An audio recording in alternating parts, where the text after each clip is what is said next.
Good morning, friends. My name is Shelvi Devanand and these are my classmates. Today we are going to explain one model on topic climate change. The climate change is a long-term pattern on change weather patterns. In the recently year, the Earth is changing its climate so much. It's because of human activities like deforestation, industrial works, and so many.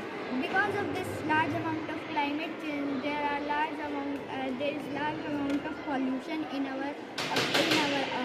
There is large amount of global warming because of carbon dioxide and lessness of tree. In today's date, the pollution, global warming, and more amount of greenhouse effect increase the climate disasters like cyclones, floods, and etc.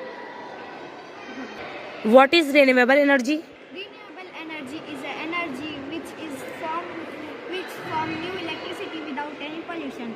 Like you can see with solar panel using sunlight create an renewable energy of electricity, and this also create the renewable energy. Because of renewable energy, there is less amount of pollution you can see here in this slide. What is the cycle of power? Cycle of power is a power which is produced new without any pollution. जैसे कि आप देख सकते हैं, एक cycle of power ऐसा electricity होता है जिसे हम फिर से जनरेट कर सकते हैं बिना पॉल्यूशन के। जैसे आप देख सकते हैं सोलर पैनल और ये सारी चीज़ें हैं जो बिना पॉल्यूशन की बिजली बनाती हैं। गुड। क्लाइमेट चेंज से हमारे एनवायरनमेंट में क्या इम्पैक्ट पड़ता है? जैसे कि हम देख सकते हैं इधर ग्रीनरी है क्योंकि यहाँ पे सोलर पैनल लगे हैं जिससे एनर्जी प्रोड्यूस होती है बिना किसी पोल्यूशन के।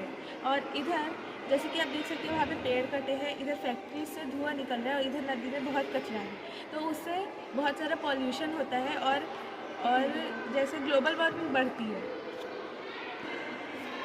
ज़्यादातर क्लाइमेट इसलिए चेंज भी होता है क्योंकि जब हम लोग पेड़ को कट करके जो उसमें से कोल में निकलता है उसको हम लोग जब पेड़ में डालते थे इलेक्ट्रिसिटी जब हम क्या बोलते हैं जो कोल रहता है उसके कारण आजकल बहुत सारे फॉरेस्ट काटे जा रहे हैं। जो फॉरेस्ट काटे जा रहे हैं तो पेड़ों की संख्या कम हो रही है, इससे पॉल्यूशन और बढ़ रहा है। और जब ये जो कोल निकल रहा है उसको इलेक्ट्रिसिटी जनरेट करने के लिए फैक्ट्रीज प्लांट्स में लेके जा रहे हैं, जिसके कारण नॉन रिन्यूएबल एनर्जी ज़्यादा से ज़्यादा बढ़ रही है और प्रोड्यूस हो रही है।